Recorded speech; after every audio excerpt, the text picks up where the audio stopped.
अस्सलामुअलैकुम सभी भाई बहनों को, कैसे हैं आप? उम्मीद करती हूँ अल्हम्दुलिल्लाह अच्छे ही होंगे। हम भी अल्लाह के फजल व करम से अच्छे हैं। देखो आज निकली है यहाँ पर धूप, ये धूप निकली है और ठंडी ठंडी हवा चल रही है। धूप निकली तो मैंने यहाँ पर कपड़े भी धो के डाल दिए ताकि थोड़े धूप में कपड़े सूख जाए। यहाँ पर मैंने ये धो के डाले और यही दीवार पे डाले हैं। और यहाँ पर हमने डाल रखी है खटिया पर हमने नन्हे बाबू को लिटा रखा था। अभी नन्हे बाबू खेलते फिर रहे हैं,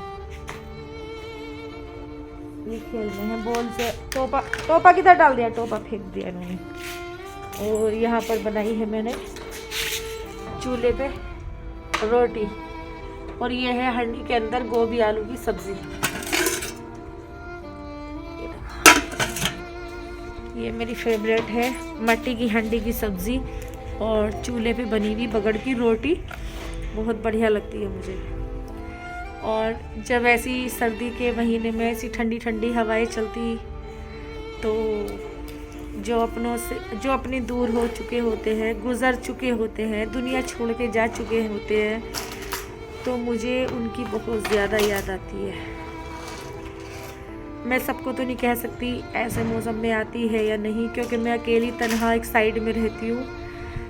तो मुझे ऐसे मौसम में ऐसी जब ठंडी ठंडी हवा चलती है, दूर दूर तक ऐसा लगता है कि कोई अपना नहीं है, तो मुझे बहुत ज़्यादा याद आती है गुजरे हुए उन सब की जो मेरे अपने ख़ास होते हैं, जैसे कि मेरी मम्मी एंड पापा और मेरी सिस्टर जो वो भी डेथ कर चुकी थी, जवान 20-22 साल की थी, वो भी डेथ कर चुकी। तो इन सब को देख कर मतलब इन सब की मुझे इतनी याद आती है कि मेरा दिल ये करता है कि कैसे भी करके, कुछ भी करके मम्मी पापा आ जाए और मैं उनके गले लग के बहुत रोऊं, उनसे शिकवे करूं कि आपने मुझे इतने सालों से इतना दूर क्यों रखा, क्यों मेरे से दूर रहे आप लोग, मैंने क्या बिगाड़ा कि सब ने ही मुझे यतीम कर दिया, क्या गलती थी मेरी, क्यों मैं इतनी अकेली हो चुकी हूँ। मैं उनसे करूँगी सारी शिकवे, मेरी मम्मी मेरे सामने आ जाए मैं उनसे सारे शिकवे करूँगी। क्यों मम्मी, में क्या कसूर था मेरा? बस इतना ही तो कसूर किया है मैंने कि मैंने इस्लाम कबूल कर लिया, लेकिन मुसलमान बन के भी जिस्म तो वही है, खून तो वही है, चेहरा भी वही है, सब कुछ वही है, चेंज थोड़ी नहीं हुई हूँ। बस अल्लाह को मानती हूँ, लेकिन अल्लाह भगवान ईश्वर सब एक है ना। तो मेरा दिल क्यों ऐसा, मेरा नसीब क्यों ऐसा निकला, क्यों मेरी फैमिली ने मुझे बिल्कुल नहीं समझा। मैंने बहुत जगह ऐसे देखा है कि लड़की अगर इस्लाम कबूल कर भी लेती है तो फैमिली के सब लोग उसको एक्सेप्ट कर लेते हैं, सब उसको रखते हैं, लेकिन मेरी फैमिली ने तो ऐसे ही निकाल के फेंक दिया मुझे जैसे दूध में से मक्खी। कभी मुझसे मिलने की कोशिश भी नहीं की, कभी मेरे हाल चाल जानने की कोशिश भी नहीं की। ऐसा अगर मुझे कोई मार के भी डाल देता तो मेरे फैमिली कोई इशू नहीं लेता। क्यों है वह ऐसा? मुझे बहुत याद आती है अपनी फैमिली, मैं बहुत मिस करती हूँ अपने भाइयों को, अपने भाभी को, सबको मिस करती हूँ।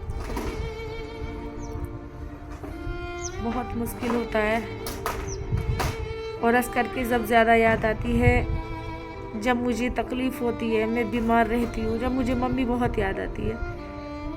मैं हर लड़की से कहती हूँ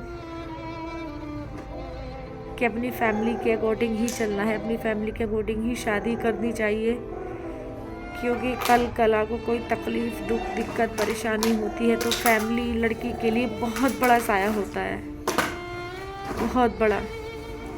देखो कोई सी भी बिरादरी की लड़की हो, हिंदू हो या मुस्लिम हो, सिख हो, ईसाई हो, कोई सी भी बिरादरी की, अपने माँ बाप के साथ ही रहना चाहिए। लेकिन मेरी मजबूरी थी ना, मैं साथ ही रहती, मैंने कहा था अपनी फैमिली से, लेकिन मेरी मजबूरी थी कि मेरी फैमिली ने मेरी शादी तय कर दी हिंदू परिवार में, मुझे नहीं करनी थी, मुझे मजबूरन घर छोड़ना पड़ा। मैं क्या करती? 8 दिन मेरी बारात आने के बचे थे। मैं बहुत मजबूर हो चुकी थी फैमिली को छोड़ने के लिए।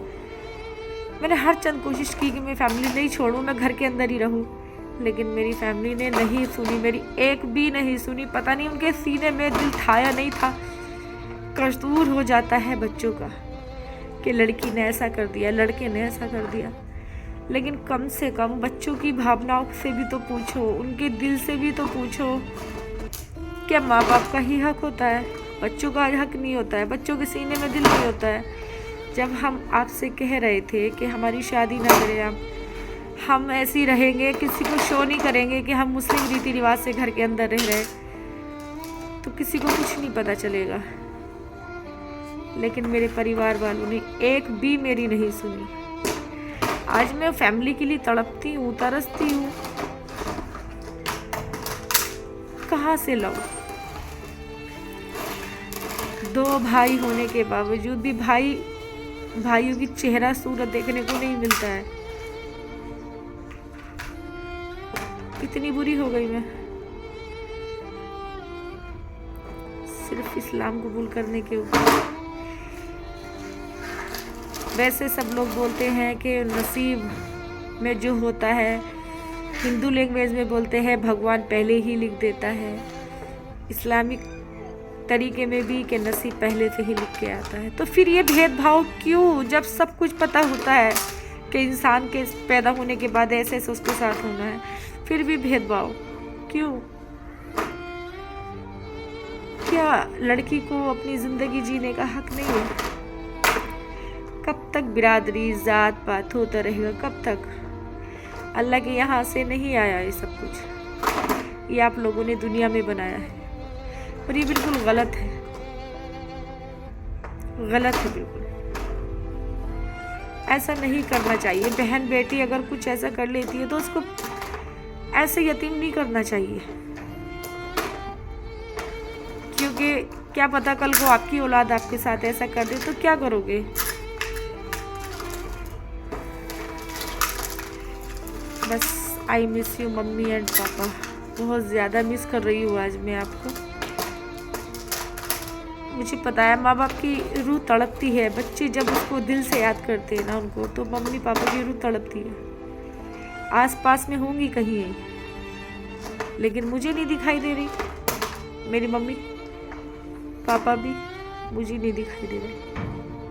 वो मेरे को देख रहे होंगे, वो टच भी कर रहे होंगे मेरे को, लेकिन मुझे एहसास तक नहीं हो रहा है, महसूस भी नहीं हो रहा है कि मेरे मम्मी पापा मेरे पास में हैं या मुझे टच कर रहे हैं, क्या कर रहे हैं, नहीं, कुछ नहीं पता है। बस आप लोग मेरे लिए दुआ कीजिए कि मुझे सब्र आए, क्योंकि हमारे रिश्तेदारों में आज एक फौत हो चुकी है।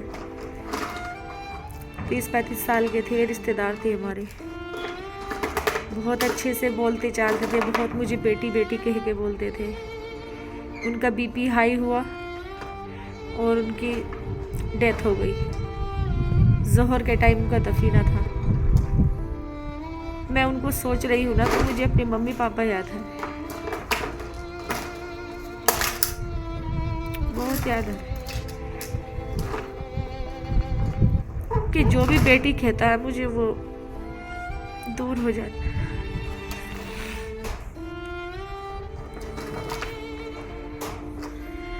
बस उनके लिए भी दुआ कीजिए जो आज ख़त्म हुए हैं, और हमारे मम्मी पापा के लिए भी दुआ कीजिए, और बस हमें ये दुआ दीजिए कि हमें अपनी फैमिली के लिए सब्र आए। पहले याद नहीं आती थी फैमिली, पता नहीं क्यों जितना दिन आगे बढ़ते चले जा रहे हैं, जितना साल आगे बढ़ते चले जा रहे हैं, इतनी फैमिली मुझे याद आती चली जा रही है, ना जाने क्यों।